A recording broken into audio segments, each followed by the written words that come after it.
দুনিয়াতে থাকতে হবে মুসাফিরের মতো। সকালে আছেন, সন্ধ্যার গ্যারান্টি নাই, সন্ধ্যায় আছেন, সকালের গ্যারান্টি নাই।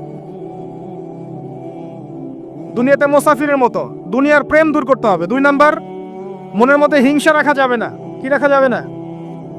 যেটা রাখা আমাদের এখন ফরজ। এই হিংসা রাখা এখন মুসলিমদের ফরজ হয়ে গেছে। হিংসা না করলে পেটের ভাতটুকু হজম হয় না। কারো রাইজিং দেখলেই, একটু রাইজিং দেখলেই হিংসা। হিংসা রাখা যাবে না। 3 নাম্বার, আত্ম অহংকার রাখা যাবে না, ইগো রাখা যাবে না, লৌকিকতা রাখা যাবে না, রিয়া প্রদর্শন করা যাবে না, এবং ওই যে গীবত, তুহমত, অপবাদে যে অপসংস্কৃতি আছে এইগুলো থেকে দূরে থাকতে হবে। ইনশাআল্লাহ তাআলা আল্লাহর নূর আপনার কলবে আসবে ইনশাআল্লাহ।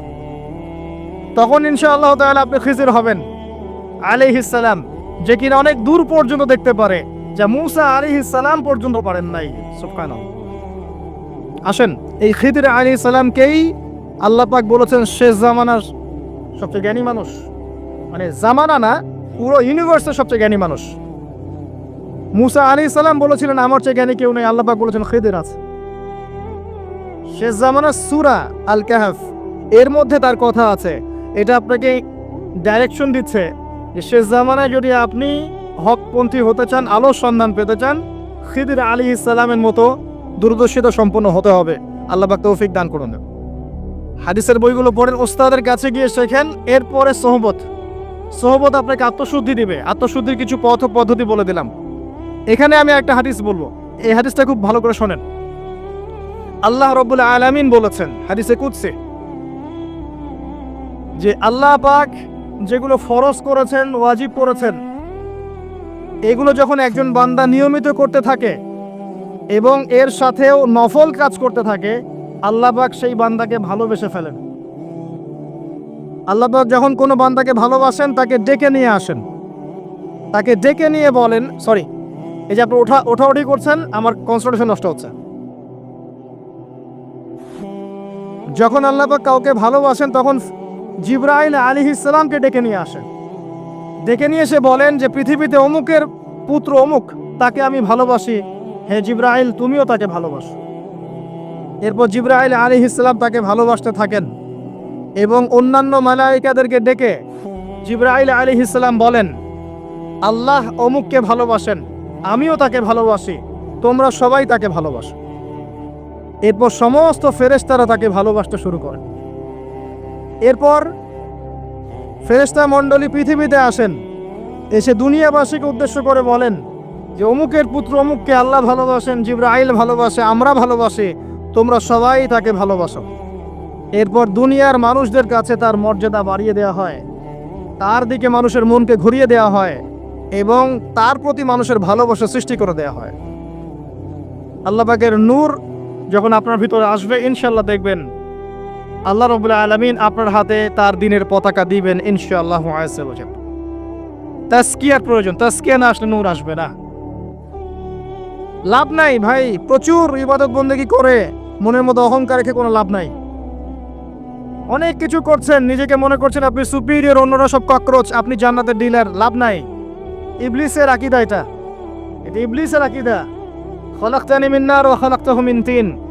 এখন যারা ইসলামের বিপক্ষে আছে তাদের মধ্যে থেকে আল্লাহ পাক খালিদ এবং ওমর রাদিয়াল্লাহু আনহুর মতো সাহাবী বের করতে পারেন। আল্লাহ পাকের সুন্নাহ বোঝা খুব দুষ্কর। যাকে আপনি তুচ্ছ করছেন আল্লাহ পাক তাকে হেদায়েত দিয়ে আপনার চেয়ে বড় জায়গায় নিয়ে যেতে পারেন। যাকে আপনি বড় কাফের মনে করছেন আল্লাহ পাক কাল তাকে হেদায়েত দিয়ে ইসলামের খেদমত করাতে পারেন। আবার আল্লাহ পাক আপনাকে, যিনি 5 ওয়াক্ত নামাজ পড়ছেন, রোজা রাখছেন, আপনাকে পথভ্রষ্ট করে দিয়ে জাহান্নামে নিতে পারেন। অতএব আত্ম অহংকারে কোনো সুযোগ নাই। তাজকিয়া দরকার। কদ আফলাহা মান যাক্কাহা ওয়া কদ খাবা মান দাসাহা। কদ আফলাহা মান তাযাক্কা ওয়া যাকারা ইসমা রাব্বিহি ফাসাল্লা বাল তু'থিরুনাল হায়াতাদ দুনিয়া ওয়াল আখিরাতু খায়রুন ওয়া আবকা। তাজকিয়ার পরে কি করবেন? চেষ্টা করেন হালাল রিজিক অন্বেষণ করা। আল্লাহর ওয়াস্তে সুদ খায়েন না, আল্লাহর ওয়াস্তে ঘুষে যায় না, আল্লাহর ওয়াস্তে আল্লাহর দোহাই দিয়ে বলছি দুর্নীতি করেন না, আল্লাহর ওয়াস্তে মানুষের সম্পদ আত্মসাৎ করেন না। আল্লাহকে ভয় করেন, আল্লাহর ওয়াস্তে করেন। আল্লাহর ওয়াস্তে ছেড়ে দেন। হাত জোর করে রিকোয়েস্ট করছি, সুদ খায়েন না। নিজের মায়ের সাথে জেনার মতো অপরাধ, নিজের মায়ের সাথে জেনার মতো অপরাধ। এটা আমার কথা নয়, এটা মুহাম্মদ সাল্লাল্লাহু আলাইহি ওয়াসাল্লামের কথা, যাকে কবরে আপনাকে দেখানো হবে, যিনি আপনার জন্য সুপারিশ করবেন কাল কিয়ামতের মাঠে, যিনি আপনার জন্য হাউজে কাউসারের পানি নিয়ে দাঁড়িয়ে থাকবেন, আপনার উসওয়াতুল হাসানা, সেই মুহাম্মদ সাল্লাল্লাহু আলাইহি ওয়াসাল্লামের কথা। সুদ খেও না। এর সর্বনিম্ন পাপ নিজের মাকে বিয়ে করা, নিজের মায়ের সাথে জেনা করা। কেউ যদি এই সমাজে নিজের মায়ের সাথে জেনা করে থাকে, কালকে সকালে রাস্তায় বের হয়, আপনি চাইবেন তাকে রজম করে মেরে ফেলতে, চাইবেন না? এই কাজ দিব্যি আমরা করছি। সর্বোচ্চ পাপ সুদের, আল্লাহ এবং তার রাসূলের সাথে যুদ্ধ করা। অনেক দিন আয়াতটা বলেছি, আবারও বলছি, শোনেন কি, কারণ কিছু মানুষের কানে ঢুকতেই চায় না কথা। আল্লাহ পাক বলেছেন, ইয়া আইয়ুহাল্লাযীনা আমানু, হে মুমিনগণ, ইত্তাকুল্লাহ, আল্লাহকে ভয় করো। ওয়া যারু মা বাকিয়া মিনার রিবা, সুদের অবশিষ্ট অংশগুলো ছেড়ে দাও। ইন কুনতুম মুমিনিন, যদি প্রকৃতপক্ষে মুমিন হয়ে থাকে। ওয়া ইল্লাম তাফআলু, যদি তোমরা এই কাজ না করো। শুনেন আল্লাহর কথা, আল্লাহ বলছেন যদি তোমরা এই কাজ না করো, ফাযানু বিহারবিম মিনাল্লাহি ওয়া রাসূলিহি, তাহলে আল্লাহ এবং তার রাসূলের সাথে যুদ্ধের ঘোষণা শুনে না। The path is yours, choose your path, রাস্তা আপনার, আপনি চুজ করেন কোন পথে আপনি যাবেন। কেউ বাধ্য করবে না আপনাকে। লা ইকরাহা ফিদ্দিন, দিনে কোনো বাড়াবাড়ি নাই। তরোয়াল দিয়ে কেউ বলবে না যে সুদ খেও না, তরোয়ালের জন্য কেউ বলবে না যে ইসলাম কবুল করো, ইসলাম এগুলো হারাম। ইসলাম এভাবে ছড়ায় নাই, এগুলোর সাথে ইসলামের কোনো সম্পর্ক নাই। ইসলামের নামে যারা সন্ত্রাসবাদ ছড়িয়েছে এবং জঙ্গিবাদ ছড়িয়েছে, এগুলোর সাথে ইসলামের কোনো সম্পর্ক নাই। ইসলাম বাধ্য করবে না আপনাকে, কিন্তু আপনি রাস্তা, ওয়াহাদাইনাহুন নাজদাইন, দুইটা পথ আমি দেখিয়ে দিয়েছি, আপনি একটা চুজ করেন। ইম্মা শাকিরা ওয়া ইম্মা কাফুরা, ইচ্ছা হলে আপনি কুফরি করেন, ইচ্ছা হলে কৃতজ্ঞ হন। আল্লাহ বলেছেন সুদ খেও না। নিজের মায়ের সাথে জেনা করা, আল্লাহ এবং তার রাসূলের সাথে যুদ্ধ করা, আপনি পথ চুজ করেন। একটা টাকা যদি হারাম থাকে রিজিকে, আপনার ইবাদত কবুল হবে না। সে যেই হোক, দাড়ি টুপি পাগড়ি জুব্বাওয়ালা মানুষও যদি সুদ খায়, জায়েজ হয়ে যাবে না।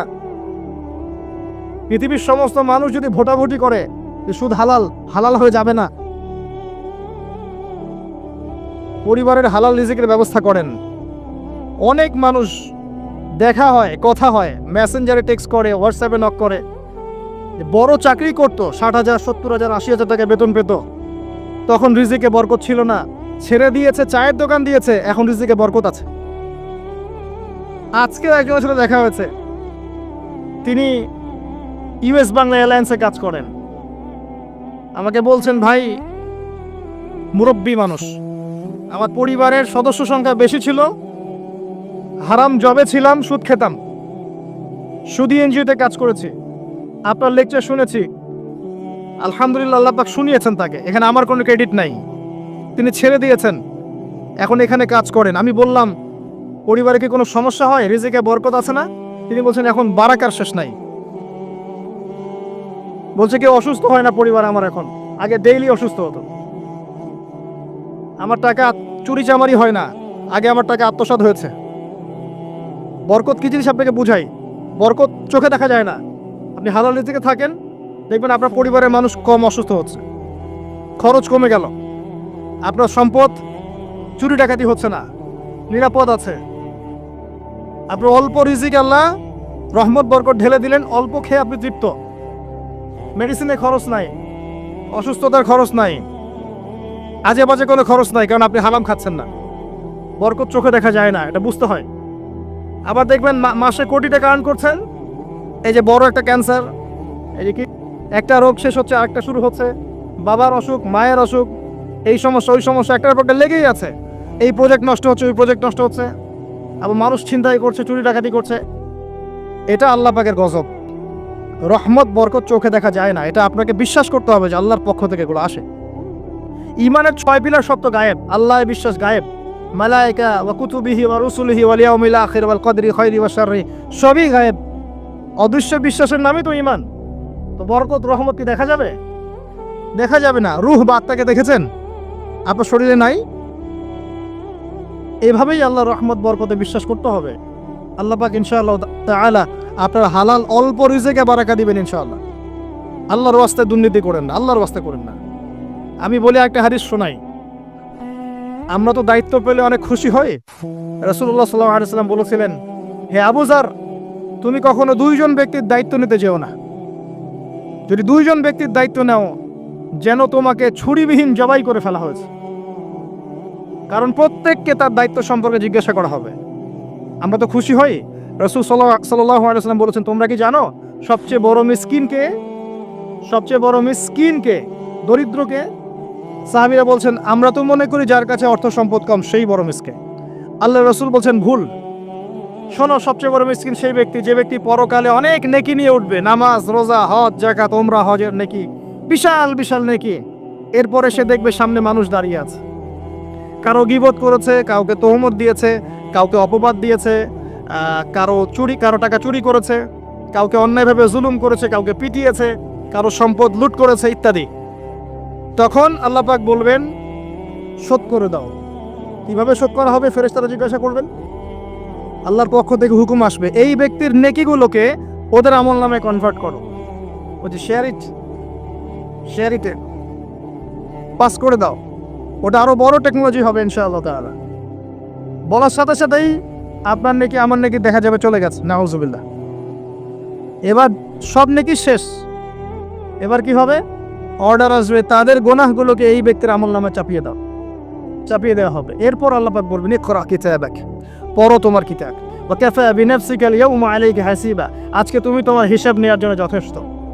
এই কিতাব আর ডান হাতে আসবে না, ঘুরে আসবে।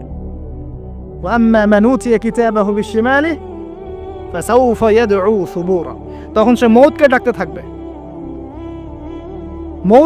থাকবে। হায়, আজকে আমার একটা মৃত্যু দিয়ে কাজ হবে না, 1000টা মৌত আমার দরকার।